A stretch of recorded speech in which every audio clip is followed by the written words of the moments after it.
Hello student, welcome back to my channel Shivam study knowledge. Student, कल आप लोगों का पेपर होने वाला है 24 फरवरी को हिंदी का। और हिंदी में आप लोगों की अभी तक कुछ भी नहीं तैयारी हुई है और आपको एक आइडिया नहीं लग पा रहा कि हिंदी का मैं पेपर कैसे दूंगा, पेपर में क्या लिखूंगा, उसके बाद में कॉपी लिखने का सही तरीका क्या है। सबसे बड़ा जो प्रॉब्लम होता है स्टूडेंट का वो यही होता है कि कॉपी कैसे लिखें और पूरा पेपर कैसे सॉल्व करें। तो इस वीडियो में आप देख कर जाइए। आज रात को ये भी वीडियो देख रहे हो तो आपके लिए रामबाण वीडियो ये साबित होने वाला है, क्योंकि भैया आज इस वीडियो में मैं आपको पूरा पेपर सॉल्व करके बताऊंगा और पूरा पेपर का मैं आपको पैटर्न दिखाने वाला हूं कि कैसे आपका 24 फरवरी को यानी कल पेपर आपका आएगा और कॉपी आप लोगों को पूरी कैसे लिखनी रहेगी आज की इस वीडियो में आप जानने वाले हो। तो वीडियो से लाइक का बटन दबा दीजिए और चैनल पर नए तो चैनल को भी सब्सक्राइब कर लीजिएगा। यहाँ पर देखिए आपका अनुक्रमांक यहाँ पर रहेगा, नाम रहेगा जो कि आपको लिखना पड़ेगा, क्योंकि जब आपकी परीक्षा कंप्लीट हो जाएगी 3 घंटे में जब आप पेपर दे दोगे तो ये भैया अपने साथ लेकर चली आओगी। ठीक है, तो ये तो आपका हो गया पेपर की बात। पेपर आपको मिलेगा, कॉपी जो मिलेगा कुछ इस तरीके से कॉपी रहेगा आपका स्टूडेंट। ठीक है, कवर पेज जिसको हम कहते हैं, इंटरमीडिएट परीक्षा का रहेगा और 100 में से आपका 95 प्लस का टारगेट है इस बार हमारा हिंदी में। सभी स्टूडेंट को मैं दिलाऊंगा, बस आप लोग हमारे साथ जुड़े रहिए और जो मैं बताता हूं उसको तैयार करते जाइए। यहाँ पर देखिए, परीक्षार्थी सभी प्रविष्टियां शुद्ध एवं स्पष्ट रूप से स्वयं भरें, यानी जो जानकारी है ये भैया आपको अच्छे से स्वयं भरनी पड़ेगी, क्योंकि जानकारी अब इनमें से अच्छे से नहीं भर पाओगे या मिस कर दोगे, इनमें कोई गड़बड़ी कर दोगे तो कॉपी आपकी पूरी बेकार चली जाएगी। आपने चाहे जितना अच्छे से लिखा हो, चाहे जितना मेहनत किया हो, उस कॉपी को लेकर, उस सब्जेक्ट को लेकर आपका पूरा कॉपी नहीं चेक होगा बोर्ड एग्जाम में। तो सबसे पहले हमें ये भरना जरूरी होती है, जो कि हर एक सब्जेक्ट में भरना पड़ेगा। फिलहाल आप 24 फरवरी को हिंदी का पेपर देने वाले हैं तो उसमें भी आप लोग समझ जाइए कि कैसे पेपर में हमें कवर पेज में जानकारी भरना है। तो ये जान लीजिए, हमें यहाँ पर नाम नहीं लिखना होता है, क्योंकि यहाँ पर बताया गया है, ये देखिए कि परीक्षार्थी उत्तर पुस्तिका के किसी भाग में अपना नाम ना लिखे। तो आपको नाम नहीं लिखना है, आपके एडमिट कार्ड, आपके प्रवेश पत्र पर आपका रोल नंबर होगा, उसमें जो डिटेल होगी उसमें आपको सारी चीजें लिखनी रहेगी। देखिए, परीक्षार्थी सभी प्रविष्टियां शुद्ध एवं स्पष्ट रूप से स्वयं भरे। यहाँ पर देख सकते हैं अनुक्रमांक मैंने लिख दिया है, फिर परीक्षार्थी का अनुक्रमांक शब्दों में लिख दिया है, अंकों और शब्दों में दोनों लिखना पड़ेगा। हिंदी लिख दिया है, प्रश्न पत्र में केवल लिख दिया है। पहले क्या होता था, 2 पेपर होता था, लेकिन अब एक ही पेपर में हिंदी कंप्लीट हो जाता है। पेपर कोड लिख दिया 356 MD। ये देखिए पेपर कोड है ना, 356 MD ये पेपर कोड होता है जो आपको पेपर में जाएंगे 24 फरवरी को पेपर देने, तो वहाँ पर भी सेम टू सेम ऐसे ही पेपर का कोड रहेगा। तो ये आपको लिखना पड़ेगा और उसके बाद में यहाँ पर देखिए आपका आ जाएगा डेट, यानी परीक्षा का दिन कौन सा है। तो यहाँ पर मैंने मंगलवार लिख दिया है, हालांकि सोमवार का आपका पेपर होने वाला है। ठीक है, और परीक्षा तिथि पाली आपका 24/2/2025 को पेपर होने वाला है, तो तिथि लिख दिया। पाली आपका द्वितीय पाली रहेगा, क्योंकि इंटरमीडिएट का भैया शाम वाली पाली में पेपर होता है। केंद्र का नाम पंडित शीतला शरण शुक्ल स्मारक इंटर कॉलेज। परीक्षा कक्ष यानी रूम नंबर 1 लिख दिया है। दिनांक आपका कौन सा होगा, 24/2/2025 आपका ये दिनांक रहेगा, डेट रहेगा। ठीक है, तो ये कवर पेज होता है जो कि अच्छे से आपको भर लेना है। अब मैं आपको दिखा देता हूँ मेन प्रोसेस यहाँ से। ठीक है, उसको देख लेते हैं। ये कॉपी आपकी है, कुछ इस तरीके से रहेगी कॉपी। थोड़ा इसको और मैं जूम कर लेता हूँ। देखिए ये आपका कॉपी आ गया स्टूडेंट। ठीक है, और कॉपी का जो फर्स्ट कवर पेज होता है उसमें जो डिटेल वगैरह होता है फिल करना अच्छा से ज़रूरी होता है। ठीक है, यहाँ पर देखिए 2025 का ये पेपर है हिंदी का, नए पैटर्न पर आधारित प्रश्न है। इस पेपर को ऑलरेडी से मैंने सॉल्व करा दिया है स्टूडेंट, इसीलिए आपको थोड़ा भद्दी दिख रही है। लेकिन यहाँ पर मैं आपको 2025 का पेपर है ना, तो इसी तरीके से आपका इस बार आएगा। तो सारी चीज़ें मैं आपको दिखा देता हूँ। समय जो दिया जाएगा 3 घंटा 15 मिनट दिया जाएगा, तो 3 घंटा पेपर को आपको हल कर देना है, 15 मिनट पेपर को अच्छे से कंप्लीटली पढ़ लेना है। पूर्णांक जो होगा ये 100 नंबर का पूर्णांक रहेगा। निर्देश दिया है सबसे पहला पॉइंट कि प्रारंभ के 15 मिनट परीक्षार्थियों को प्रश्न पत्र पढ़ने के लिए निर्धारित है। दूसरा पॉइंट है कि इस प्रश्न पत्र में 2 खंड हैं, दोनों खंडों के सभी प्रश्नों का उत्तर देना अनिवार्य है। ठीक है, तो आपके 10 बहुविकल्पीय प्रश्न दिए जाते हैं, तो कॉपी में आपको कुछ इसी तरीके से 10 बहुविकल्पीय प्रश्न का उत्तर लिखना है। सबसे पहले यहाँ पर आपको खंड का लिख देना है। ठीक है, जो कि आपको कंपलसरी है, क्योंकि यहाँ पर आप देख सकते हैं एग्जामिनर को आप ये बता रहे हैं कि सर जी अब यहाँ से हमारा प्रारंभ होने वाला है, क्योंकि खंड का आ चुका है। ठीक है, तो ये देखिए खंड का आपने लिख दिया। प्रश्नोत्तर संख्या पहले के अंतर्गत 5 क्वेश्चंस आते हैं, तो इस तरह से लिख दिया है। यहाँ पर आप देखिए 5 गद्य के क्वेश्चंस होते हैं और उसी तरीके से 5 जो है पद्य के क्वेश्चंस होते हैं, ये देख सकते हैं। अब यहाँ पर देखिए, अब देखिए दूसरे साइड मैंने इसलिए नहीं लिखा स्टूडेंट, क्योंकि ये जो कॉपी है ये बोर्ड की कॉपी नहीं है, नाजुक वाली कॉपी है। मैंने एक और वीडियो बनाया है जो कि मैंने दोनों तरफ, जो कि हमारा दूसरा कॉपी है, जो कि उसमें क्या है अच्छे से दोनों पेजों में लिखकर दिखाया है आप लोगों को, लेकिन इसमें जो ये कॉपी में प्रॉब्लम है, मेजर प्रॉब्लम इसमें क्या कि हम अभी दोनों साइड लिखेंगे तो क्या भद्दी दिखने लगेगी और दोनों में मिल जाएगा। यहाँ पर देख सकते हैं दिखाई दे रहा है, तो दिखाई देने लगेगा तो उसमें अच्छी नहीं लगेगी। इसीलिए क्या है, मैं क्वेश्चंस को इस तरीके से लिख दिया है। और आपको पेपर में मैं बताऊं तो दोनों तरफ लिखना कंपलसरी रहेगा, आपको दोनों तरफ लिखना है, एक साइड में नहीं लिखना है, यानी एक साइड आप छोड़ दी, बिल्कुल भी नहीं करना है। यहाँ पर जो है कॉपी वाली प्रॉब्लम है और कुछ भी प्रॉब्लम नहीं है स्टूडेंट, ठीक है। मैंने शौक से नहीं लिखा है, आप हमारा सेकंड वीडियो चेकआउट कर सकते हैं कि हिंदी में कॉपी कैसे लिखी, तो उसमें भी मैंने पूरा जो है आपको कॉपी दोनों पेज में लिखकर दिखाया है। इसमें थोड़ी प्रॉब्लम थी इसीलिए मैंने आपको पहले बता दिया स्टूडेंट। अब हमारा आ चुका है तीसरे नंबर क्वेश्चन में। देखिए, ये देखिए तीसरे नंबर क्वेश्चन में आपको स्क्रीन पर दिखाई दे रहा है कि निम्नलिखित गद्यांश पर आधारित प्रश्नों का उत्तर दीजिए। 10 नंबर का आपका पेपर में गद्यांश होता है स्टूडेंट, और इनमें से केवल आप लोगों को एक ही गद्यांश को सॉल्व करना होता है, ठीक है। एक गद्यांश को सॉल्व कीजिए, इसमें बताए गए जितने भी प्रश्न हैं उसका उत्तर दीजिए। आपको एक गद्यांश में 5 प्रश्न मिलेगा देखने को। ये देखिए, एक गद्यांश में कितने प्रश्न, 5 प्रश्न आपको देखने को मिलेगा। स्क्रीन पर आप देख सकते हैं, यहाँ पर आप स्क्रीन पर देख सकते हैं। अब देखिए, सबसे पहला जैसे क्वेश्चन पूछा होता है कि उपयुक्त गद्यांश के पाठ और लेखक का नाम, तो ये फर्स्ट क्वेश्चन आपका हर एक गद्यांश में देखने को मिलेगा।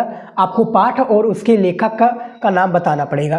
तो देखिए, प्रश्नोत्तर संख्या 3 है, मैंने लिख दिया है प्रश्नोत्तर संख्या 3। उसके बाद में यहाँ पर देखिए संकेत लिखा, क्योंकि पेपर में 2 गद्यांश दिए होते हैं, तो पेपर में स्टूडेंट 2 गद्यांश दिए होते हैं, तो आपको एग्जामिनर को ये बताना होता है कि सर जी मैंने पहला वाला गद्यांश को सॉल्व किया है, तो संकेत लिख दिया। यहाँ पर आप देखिए, प्राचीन साहित्य में फूलों का उल्लास, यानी आगे का जो 2 वर्ड है, यानी ये देखिए जैसे आगे का 2 वर्ड है और जो लास्ट का 2 वर्ड है उसी को उठाकर यहाँ पर आगे मैंने संकेत के थ्रू एग्जामिनर को बता दिया है। अब यहाँ पर वो समझ जाएगा।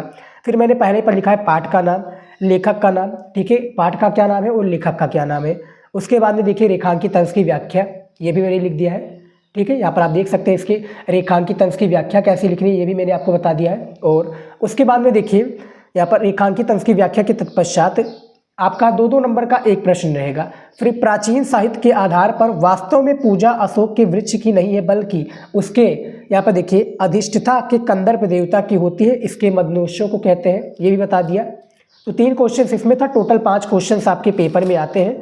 आपको मैंने बताया है, काफ़ी बार बताया पेपर में, ठीक है। ये देखिए, तो टोटल 5 क्वेश्चन होते हैं, 10 नंबर आपका कन्फर्म हो जाता है। ये देखिए, ये कॉपी जो स्टूडेंट बहुत दिखने में बहुत ही मतलब 2 रुपये वाली कॉपी होती है। बोर्ड कॉपी मिलना आसान नहीं होता है और मिलेगा नहीं, क्योंकि बोर्ड कॉपी आप लोगों के रोल नंबर के आधार पर बनाई जाती है, ठीक है। उसके बाद में देखिए यहाँ पर अगला आ चुका है। ये देखिए अगला क्या पूछा गया, बहुत ही बेहतरीन तरीके से पूछा गया है। यहाँ पर देखिए, पेपर में मैं दिखाऊँगा आपको, फिर मैं आपको सारी चीज़ों को बताऊँगा।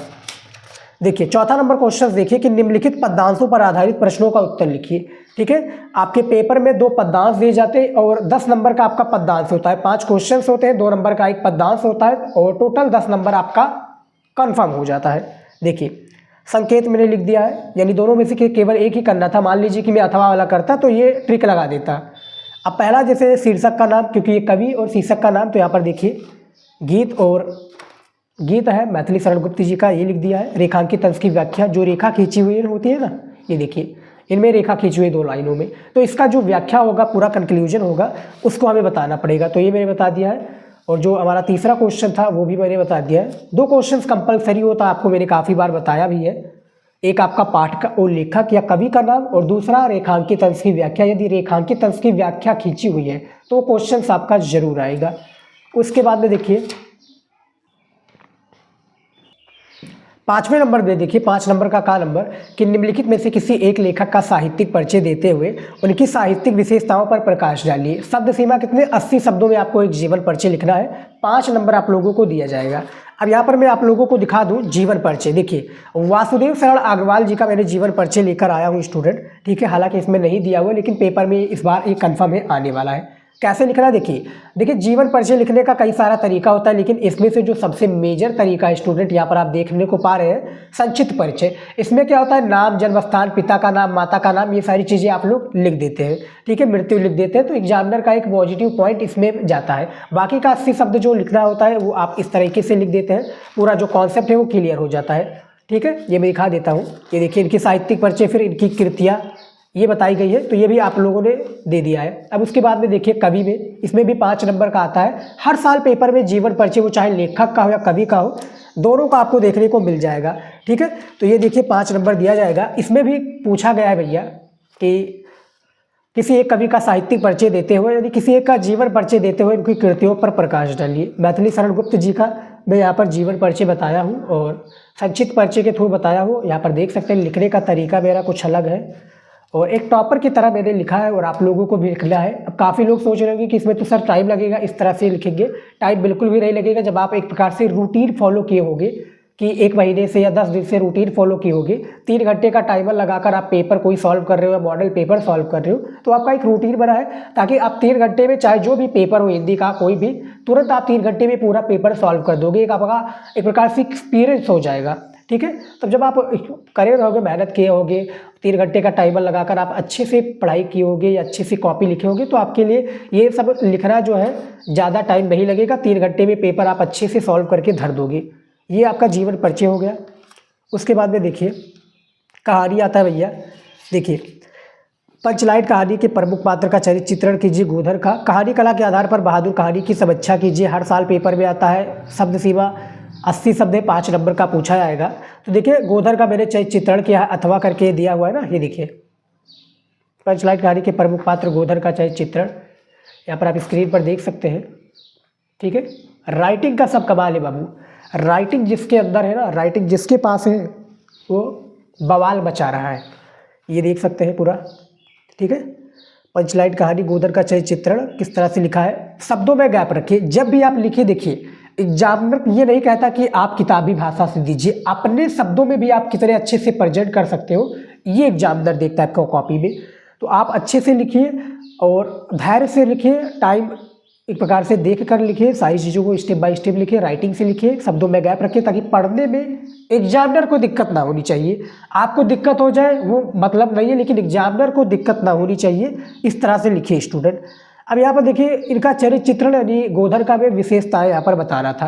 तो सबसे पहला युवक बालक, दूसरा है गुणवान और इसमें तीसरा भी है, देखिए निडर, तीसरा आपका निडर आ जाएगा। चौथा वर्ग भेद दूर, और यहाँ पर इतना ही था कि 80 शब्दों में लिखना है। मैं और भी क्वेश्चंस को शायरी करना भी निबंध आएगा जो कि 250 शब्दों में लिखना है। तो इस तरह से अपना वो लगा दीजिए स्टूडेंट, यानी फोकस कर दीजिए पूरा कॉपी लिखने में अच्छे से। ठीक है, फालतू बातें वगैरह मत कीजिएगा। मैंने देखा है पेपर में क्या है, फालतू इधर झाँकते उधर झाँकते, ये सब मत करना, क्योंकि भैया कैमरा लगे होंगे और कोई भी हलचल मचाओगे तो आपकी कॉपी जो है काट देगा एग्जामिनर, या जो उसमें गाड़ी लगाया होगा। तो ये सब गलतियां मत कीजिएगा। अच्छे से अपने हिसाब से कॉपी लिखिए। वहाँ पर ना कोई दोस्त होता, ना कोई किसी का भाई होता है। वहाँ पर आप एक स्टूडेंट हैं और सबके लिए आप समान हैं। सभी को पेपर अटेम्प्ट करना है और अच्छे से आप लोग पेपर कीजिएगा। उसके बाद में देखिए यहाँ पर 7 नंबर क्वेश्चन कि स्वपठित खंडकाव्य के आधार पर किसी एक खंडकाव्य के प्रश्न का उत्तर लिखिए। आपको अधिकतम शब्द सीमा यानी 80 शब्दों में आपको किसी एक खंडकाव्य के प्रश्न का आपको उत्तर लिखना है। यूपी बोर्ड में ये जिला वाइज होता है स्टूडेंट, 5 नंबर का पूछा जाता है हर साल। मैं आपको दिखा दूं कॉपी में, ये देखिए हमारे जो जिले में त्यागपति खंडकाव्य लगता है, लगभग ये 10 से 12 जिलों में लगता है। और हर एक खंडकाव्य, जैसे हमारी यूपी में 75 डिस्ट्रिक्ट हैं और 75 डिस्ट्रिक्ट में लगभग कितने 10 से 12 खंडकाव्य होंगे। तो अलग अलग डिस्ट्रिक्ट में 10 से 12 खंडकाव्य लगता है। तो आपको उन्हीं खंडकाव्य को तैयार करके जाना है जो आपके ज़िले का होगा। यहाँ पर मेरे ज़िले का त्यागपति था तो वो मैंने बता दिया है कि माँ की ममता की मूर्ति राजश्री सुकुमारी थी, सदा पिता को माँ को प्राणों, यहाँ पे देखिए प्राणोपम प्यारी थी। और इनके बारे में बताया गया था। ये भी कॉन्सेप्ट क्लियर हो गया। अब देखिए खंड खा स्टार्ट हो जाता है। यहाँ पर देखिए स्टूडेंट, खंड खा यहाँ से स्टार्ट हो जाता है और आपका आ चुका है संदर्भ, हिंदी में अनुवाद कीजिए। ठीक है, 7 संदर्भ सहित हिंदी में अनुवाद करना है। पेपर में आपके 2 दिए जाते हैं, केवल आपको एक ही सॉल्व करना है। ठीक है, चलिए मैं दिखा देता हूँ। ये देखिए प्रश्नोत्तर संख्या 8 नंबर का है ना, ये देखिए 8 नंबर का कि निम्नलिखित संस्कृत गद्यांशों में से किसी एक का 7 संदर्भ सहित हिंदी में अनुवाद कीजिए।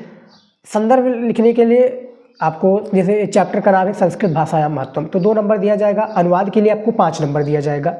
ये देखिए, ठीक है, लिखा है ना, संकेत लिख दिया क्योंकि भैया पेपर में अथवा करके 2 दिया होता है संकेत।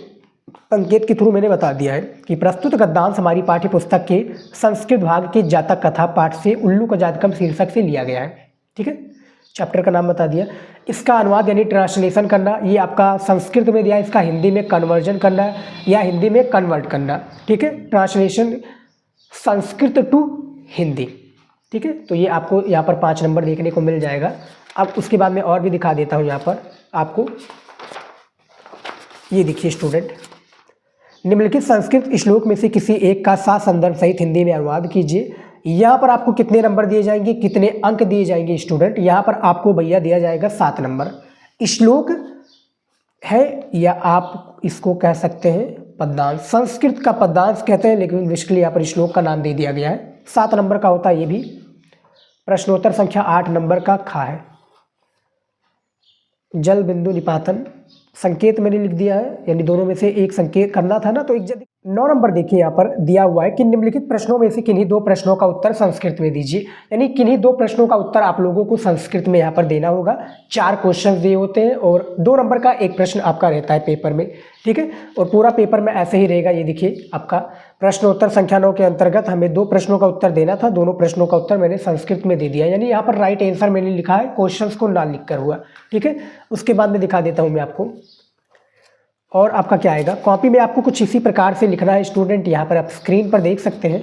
अब आएगा आपका रस छंद अलंकार। देखिए रस छंद अलंकार। ठीक है, तो इस तरीके से आएगा रस छंद अलंकार, जो कि यहाँ पर जैसे श्रृंगार रस अथवा हास रस का। तो यहाँ पर आपको के लिए एक का करना रहेगा पेपर में। तो वात्सल रस और यमक अलंकार, अलंकार और रस, फिर आपका जो आएगा क्या सा आएगा स्टूडेंट, आपका आएगा, मैं दिखा दूँ आपको कौन सा आएगा भैया। इसको साइड में कर देते हैं। ये देखिए अब आपका आएगा चौपाई। ठीक है, चौपाई बहुत ज़्यादा ज़रूरी होती है स्टूडेंट। यहाँ पे देख सकते हैं चौपाई, दोहा, सोठा, रोला, जो कि ये आपका छंद में आ जाता है। ठीक है, रस छंद अलंकार। उसके बाद देखिए किसी एक विषय पर निबंध लिखिए। तो इन चारों में इसमें निबंध मैंने बता दिया। निबंध कैसे लिखना है कॉपी वाली वीडियोज में आप देख लीजिएगा, निबंध कैसे लिखना है, और भी मैंने कॉपी वाली वीडियो में बताया हुआ है। फिलहाल चलिए देखते हैं संधि विच्छेद आपका, जो कि पेपर में आता है। देखिए संधि विच्छेद, जो कि 3 संधि विच्छेद पूछे जाते हैं पेपर में। ये देखिए 3 संधि पूछे आएंगे और पेपर में केवल आप लोगों को मैं बताऊं तो पेपर में आपको करना रहेगा 3 ही, क्योंकि भैया एक नंबर का होता है बहुविकल्पीय के थ्रू। ये 3 दिया हुआ है। प्रश्नोत्तर संख्या 12 के अंतर्गत का के अंतर्गत आता है। ये मैंने आप लोगों को करके दिखा दिया है। स्क्रीन पर आप बाकायदा सारी चीज़ों को स्टेप बाय स्टेप देख सकते हैं। प्रश्नोत्तर संख्या 12 का खा, इसको भी कर दिया है। प्रश्नोत्तर संख्या 13 नंबर का, जो कि आपका 3 संधि आता है और 2 समास आता है, 2 प्रत्यय आता है। अब हमारा आ जाता है स्टूडेंट, ये देखिए विभक्ति। ये देखिए विभक्ति भी कर दिया है। देखिए भद्दी दिख रही है ना, क्योंकि पीछे मेरे साइड में लिखा हुआ है। तो ये आपका आ जाएगा। ठीक है, यहाँ पर दिया कि रेखांकित पदों में से किसी एक पद में विभक्ति तथा संबंधित नियम का उल्लेख कीजिए। 2 आपका रहेगा, इनमें से केवल आपको एक ही करना है। इसका नियम बताना है, विभक्ति बताना है, हिंदी में अर्थ बताना है। ठीक है, ये देखिए 13 का मैंने बता दिया है। और इसमें और भी दिखा दूँ मैं आपको। अब आपका आ चुका है स्टूडेंट पत्र।